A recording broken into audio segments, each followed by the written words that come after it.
ઈડરિયાગઢના ડુંગરો પર વહેતા કુદરતી ધોધના ખળખળ વહેતા ઝરણા આકર્ષણનું કેન્દ્ર બન્યા છે. તાજેતરમાં પડેલા અવિરત વરસાદથી અરવલ્લીની ગિરિમાળાઓ પર સ્થિત ઈડરગઢ પાસે ખળખળ વહેતા ઝરણાના નયનરમ્ય દ્રશ્યો જોવા મળ્યા હતા.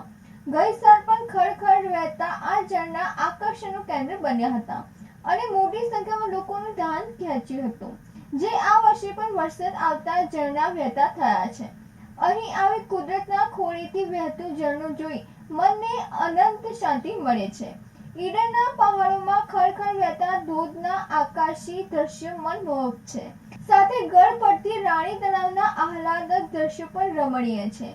ખળખળ વહેતા ધોધ વચ્ચે ઈડરનો ગઢ વાદળોથી ઘેરાયેલો છે. વાદળછાયા આ વાતાવરણમાં આ કુદરતી નજારો જાણે જીવનને એક અનેરો ઉત્સાહ અને આનંદની લાગણીનો અનુભવ કરાવે છે. ખળખળ વહેતા ઝરણાની એક મુલાકાત જીવનનું કાયમી સંભારણું બની જાય તેમ છે.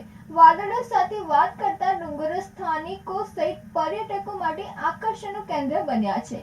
ઈડરિયાગઢ પરના ધોધના આહલાદક દ્રશ્યો જોઈ ધોધ માણવાની ઈચ્છા રોકી શકાતી નથી.